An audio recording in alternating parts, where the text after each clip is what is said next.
Good morning बच्चों, मैं जितेंद्र कुमार शर्मा स्वागत करता हूं आपका आज की कक्षा में। आज की कक्षा में बच्चों हम पढ़ने वाले हैं कक्षा 5 की पर्यावरण अध्ययन की पुस्तक अपना परिवेश का 24वां अध्याय, जिसका नाम है पहाड़ों की सैर। प्यारे बच्चों, पहाड़ों का नाम सुनते ही जो दृश्य हमारे सामने आता है वो बड़ा ही रोमांचक होता है, क्योंकि हमने कई जगह देखे होंगे, आपने भी देखा होगा कई जगह पहाड़ों को, चाहे वो हम टेलीविज़न के माध्यम से देख रहे हो, किसी पेंटिंग में देखा हो, या फिर हमने वहाँ का भ्रमण किया हो। देखा है ना, हमने कई सारे पहाड़ देखे हैं।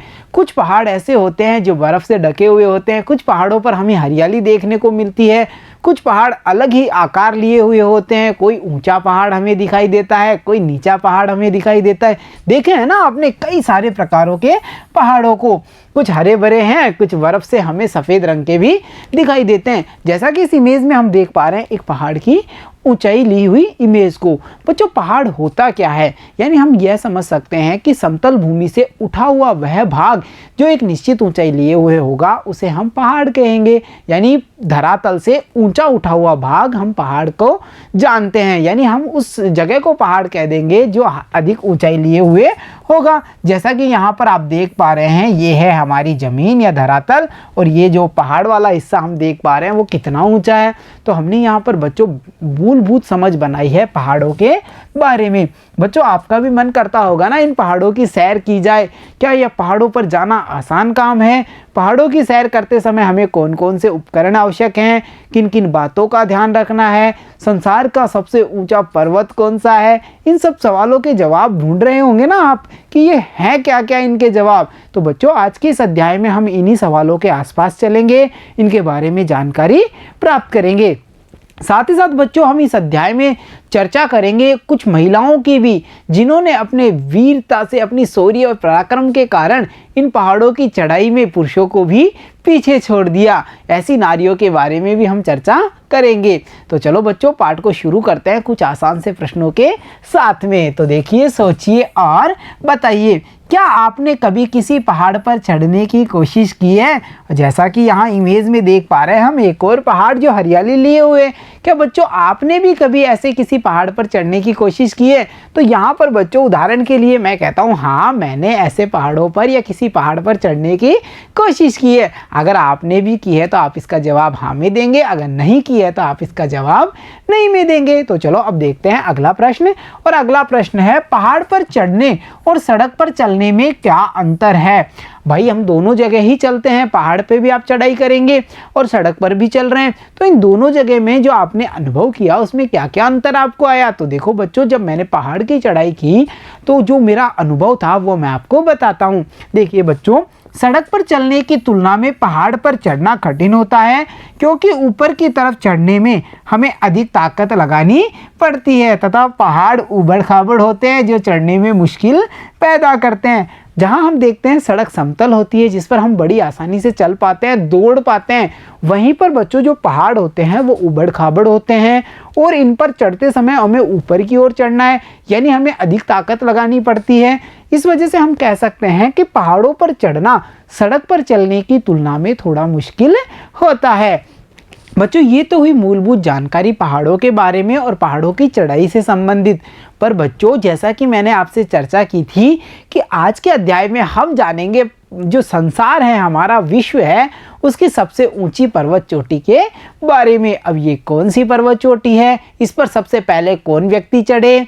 इसका नाम किसके आधार पे दिया गया है? ऐसा कौन सा व्यक्ति था जिसके नाम के आधार पे इसे नाम दिया गया? इन सब के बारे में तो जब हम पढ़ेंगे तब पता चलेगा ना। तो चलो जानते हैं अब हम संसार की सबसे ऊंची पर्वत चोटी माउंट एवरेस्ट के बारे में। देखो बच्चों, संसार की सबसे ऊंची पर्वत चोटी माउंट एवरेस्ट है, जिसकी की इमेज हम यहाँ पर देख पा रहे हैं और आप अंदाजा लगा पा रहे हैं, ऐसा लग रहा है जैसे बादल इसको छूते हुए निकल रहे हैं। तो ये कितनी ऊंची पर्वत चोटी है ना बच्चों। साथ ही साथ हमें यह भी पता होना चाहिए कि जो ये पर्वत चोटी है वो नेपाल और तिब्बत की सीमा पर स्थित है। जैसा कि बच्चों आप इस इमेज में यहाँ पर मैप में देख पा रहे हैं, ये है हमारा भारत और ये रहा हमारा नेपाल। और बच्चों ये है चाइना यानी चीन, और यहाँ पर है तिब्बत की स्थिति। और इन दोनों की यानी नेपाल और जो तिब्बत की सीमा है उसके ऊपर स्थित है माउंट एवरेस्ट। तो हमने जाना कि माउंट एवरेस्ट की स्थिति नेपाल और तिब्बत की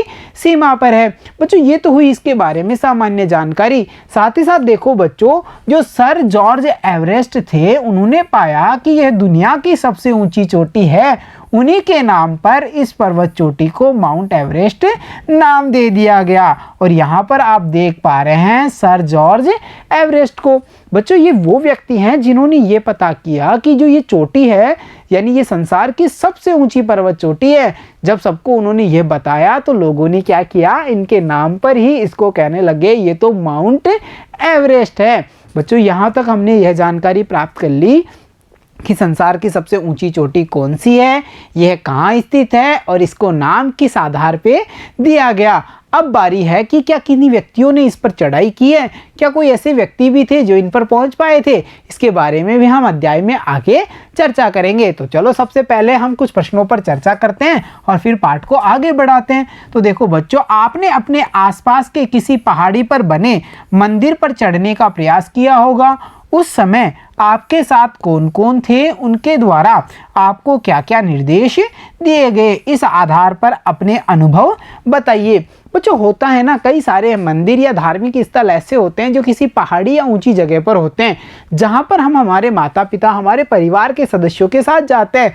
जब हम वहां पर जाते हैं तो परिवार के जो सदस्य होते हैं, हमारे बड़े सदस्य होते हैं, वो हमें कई सारे दिशा निर्देश देते हैं कि भाई चढ़ते समय इस बात का ध्यान रखना, इन चीज़ों का आपको ध्यान रखना है, ऐसा करना है और ऐसा नहीं करना। तो ऐसे ही किसी अनुभव के बारे में इस प्रश्न में हमें बताना है। जैसे कि देखिए आप, हाँ जैसे मैं गया था तो मैं मेरा अनुभव बता रहा हूँ। हाँ, हमने पहाड़ी पर बने मंदिर पर चढ़ने का प्रयास किया है। उस समय मेरे साथ मेरे माता पिता, बड़े भाई भाभी, चाचा चाची आदि लोग थे। होता है ना ऐसा, जब हम किसी धार्मिक स्थल पर जाते हैं तो परिवार के सदस्य हमारे साथ होते हैं। उनके दिशा निर्देश के अनुसार हमें पहाड़ी पर धीरे धीरे चढ़ना चाहिए, अन्यथा हमारी सांसें फूल जाती हैं। तो बच्चों यहाँ पर आप लोगों को भी ध्यान रखना है कि पहाड़ या पहाड़ी पर चढ़ते समय जो विशेष बात है वो ये है कि इन पर चढ़ते समय हमें इस बात का ध्यान रखना है कि इन पर जो हमारी चढ़ाई होगी वो धीरे धीरे होगी, अन्यथा अगर हम जल्दबाजी करेंगे तो हमें सांस लेने में परेशानी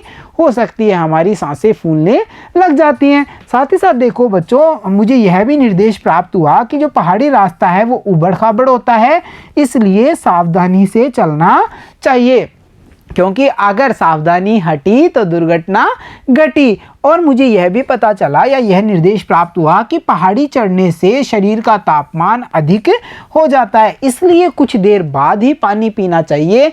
अगर हमें प्यास लग रही है तो तुरंत पानी नहीं पीना, थोड़ी देर बैठ करके आराम करना है, उसके बाद में पानी पीना है। अगर हम तुरंत पानी पिएंगे तो हमें जुकाम भी लग सकता है। तो देखो आपने मेरे परिवार के सदस्यों के द्वारा मैंने कितने सारे दिशा निर्देश प्राप्त किए थे इन पहाड़ी पर चढ़ते समय और उनको आपके साथ साझा किया है। ऐसे ही बच्चों आपके भी जो अनुभव है उन्हें आप यहाँ पर बताएंगे। तो चलो अब चलते हैं अगले प्रश्न पे, और जो अगले प्रश्न है वो है हमारे सोचिए और लिखिए में। देखो, पहाड़ों पर चढ़ते हुए सांस क्यों फूल जाती है।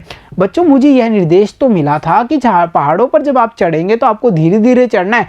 अगर आप जल्दबाजी करेंगे, थोड़ा तेज गति से चढ़ेंगे तो आपकी सांस फूल जाती है, परंतु ये फूलती क्यों है, इसके पीछे कौन सा कारण है। तो देखो बच्चों, पहाड़ों पर चढ़ते हुए जो ऊपर वायु दाब है वो कम हो जाता है और ऑक्सीजन की कमी हो जाती है, तथा जिससे क्या होता है कि हमें चढ़ने में अधिक ताकत लगानी पड़ती है। और जब हम ये सारा प्रयास करते हैं यानी अधिक ताकत लगा रहे हैं, उधर ऑक्सीजन कम हो चुकी है, वायु दाब कम हो चुका है, तो क्या होगा, तो हमारी सांसें फूलने लग जाएंगी। देखा होगा ना बच्चों आपने, जब हम दौड़ लगाते हैं और रुकते हैं तो भी हमारी सांसें फूलती हैं, क्योंकि हमने गति को ज़्यादा किया, हम उतनी सांस जल्दी जल्दी ले नहीं पाते जितनी आवश्यकता होती है, फलस्वरूप क्या होता है, हमारी सांसें फूल जाती है। बच्चों अगला जो प्रश्न है वो देखिए, आपने कभी किसी पहाड़ की यात्रा की है?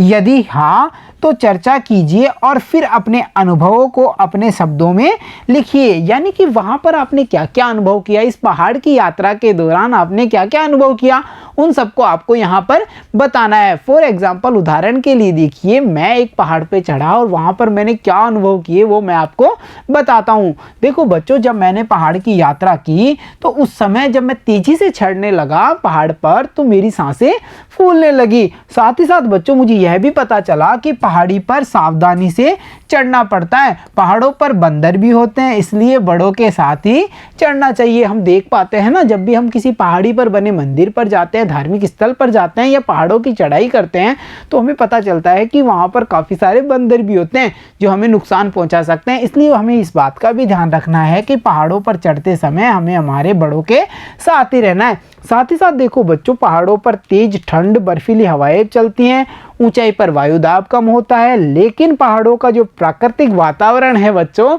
वो काफ़ी अच्छा होता है। वहाँ पर जब हम जाते हैं तो हमें काफ़ी रिलैक्स महसूस होता है, बहुत ही आरामदायक स्थिति मिलती है। तो बच्चों, ये सारे वो अनुभव थे जो मैंने पहाड़ पर चढ़ाई की या पहाड़ी पर चढ़ाई की तो मुझे प्राप्त हुए। ऐसे ही बच्चों, आपने भी अगर किसी पहाड़ी या पहाड़ी क्षेत्र पर चढ़ाई की है तो वहाँ पर आपको कौन कौन से अनुभव प्राप्त हुए उनके बारे में आपको यहाँ पर लिखना है। तो देखा बच्चों, आपने आज की इस कक्षा में हमने समझ बनाई पहाड़ों के बारे में। साथ ही साथ हमने यह भी जाना कि जो संसार की सबसे ऊंची चोटी है माउंट एवरेस्ट, वो कहाँ स्थित है, उसका नामकरण कैसे हुआ।